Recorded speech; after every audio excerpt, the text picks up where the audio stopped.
Orientação da criança, capítulo 38. Idade escolar e temperamento. Não ter pressa em tirar as crianças da infância. Nunca devem os pais ter pressa em fazer as crianças saírem da infância. Sejam as lições que lhes são dadas de tal caráter que lhes inspirem o coração com propósitos nobres, mas sejam crianças e cresçam com aquela simples confiança, candura e veracidade que as prepara para entrar no reino do céu. Há uma beleza em cada período. Pais e professores devem ter como objetivo cultivar as tendências da juventude, de tal maneira que em cada estágio da vida possa representar a beleza apropriada àquele período, a desdobrar-se naturalmente como fazem as plantas no jardim. Uma das mais belas e impressionantes parábolas de Cristo é a do semeador e da semente. As verdades que essa parábola ensina se fizeram uma viva realidade na própria vida de Cristo. Tanto em sua natureza física como na espiritual, ele seguiu a ordem divina para o crescimento, ilustrada pela planta conforme ele deseja que todo o jovem faça. Embora fosse a majestade do céu, o Rei da Glória fez-se um bebê em Belém, e durante algum tempo representou a indefesa criança sob os cuidados da mãe. Na infância, Jesus fez os trabalhos de uma criança obediente. Falava e agia com a sabedoria de criança, e não de homem, honrando seus pais e realizando seus desejos de modo a auxiliá-los, conforme a habilidade de uma criança. No entanto, em cada estágio de seu desenvolvimento, ele era perfeito, com a graça simples, natural de uma vida sem pecado. O relato sagrado a respeito de sua infância diz: "E o menino crescia e se fortalecia em espírito, cheio de sabedoria, e a graça de Deus estava sobre ele. E quanto à sua juventude, acha-se registrado. E crescia Jesus em sabedoria e em estatura, e em graça para com Deus e os homens." A diversidade de disposição entre os membros da família.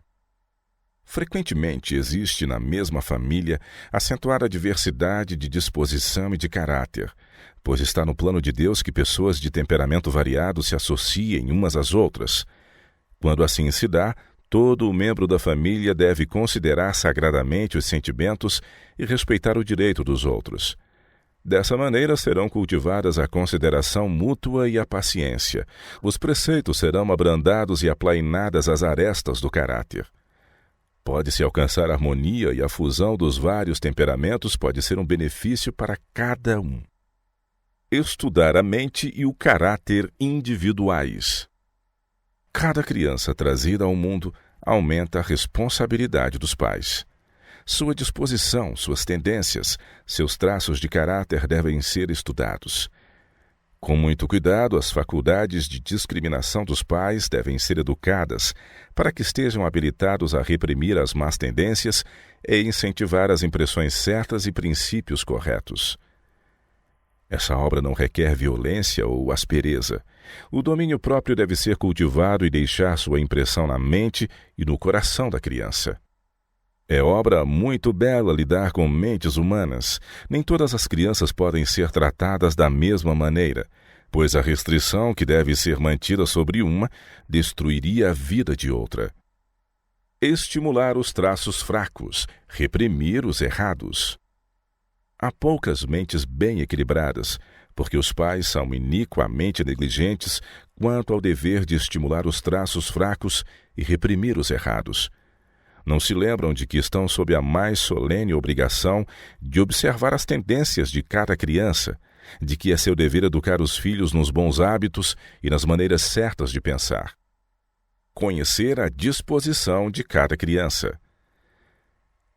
As crianças precisam ter constante cuidado, mas não necessitais deixá-las ver que as estais sempre vigiando.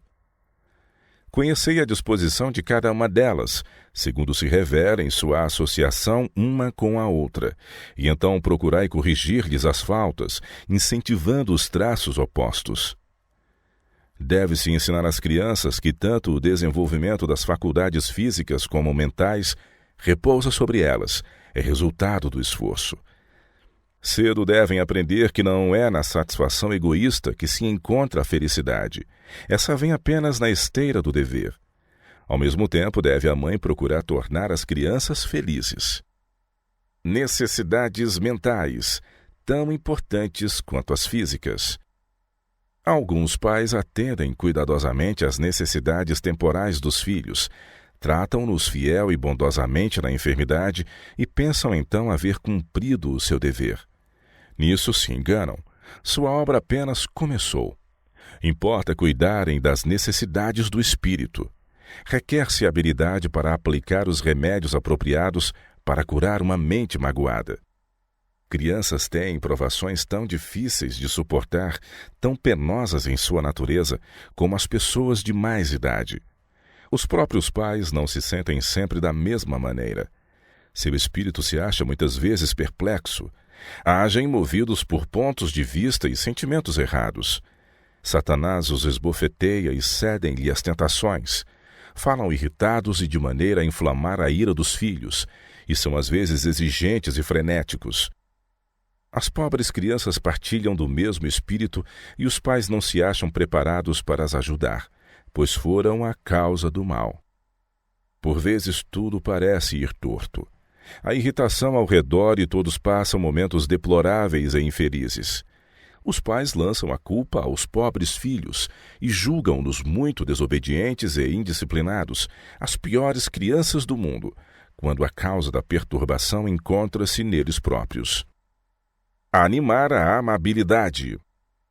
A mente mal equilibrada, o temperamento precipitado, o mau humor, a inveja, o ciúme testificam da negligência paterna. Esses maus traços de caráter trazem grande infelicidade aos que os possuem. Quantos deixam de receber dos companheiros e amigos o amor que poderiam obter se fossem mais amáveis? Quantos criam dificuldades onde quer que vão e em tudo em que se empenham? Temperamentos variados, disciplina variada. As crianças têm temperamentos diferentes e nem sempre os pais podem aplicar a cada uma a mesma maneira de disciplina. Há diversas classes de espíritos, e eles devem ser estudados com oração para que possam ser moldados de tal maneira que realizem o propósito designado por Deus. Mães, tomai tempo para vos familiarizardes com vossos filhos. Estudai-lhes a disposição e o temperamento, para que saibais como lidar com eles. Algumas crianças necessitam mais de atenção do que outras. Lidar com crianças nada promissoras. Há algumas crianças que necessitam mais do que outras disciplina paciente e benévolo ensino. Receberam como legado traços de caráter não promissores e, por causa disso, necessitam de mais simpatia e amor. Mediante trabalho perseverante, esses transviados podem preparar-se para um lugar na obra do Mestre. Podem possuir faculdades não desenvolvidas, as quais, despertadas, habilitá-los-ão a preencher lugares muito antes do que aqueles de quem mais se esperou. Se tendes filhos de natureza peculiar, não caia por tal motivo sobre sua vida o peso do desânimo. Não deve haver ordens dadas em alta voz, palavras descorteses e iradas, nem expressões ásperas, severas ou sombrias. Auxiliai-os manifestando perdão e simpatia. Fortalecei-os com palavras amoráveis e ações bondosas, a fim de que vençam seus defeitos de caráter. É possível ensinar muito. Tão logo a mãe ame a Jesus, deseja educar os filhos para ele. Podeis educar a disposição da criança nos seus primeiros anos, muito mais do que pensais. Esse precioso nome de Jesus deve ser uma palavra familiar.